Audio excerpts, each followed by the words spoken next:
kritisismo. Ano pong masasabi niyo dun sa mga kritisismo na yung nangyayari daw pong police operations sa KOJC compound ay overkill daw po at may mga violation na po ng human rights ayon sa mga kritiko ninyo?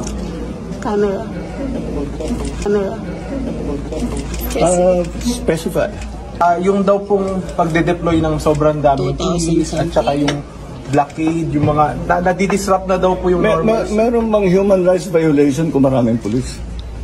Yun pong sabi nila. I don't think so. Meron bang human rights violation kung maraming police? Meron bang human rights violation kung maraming police?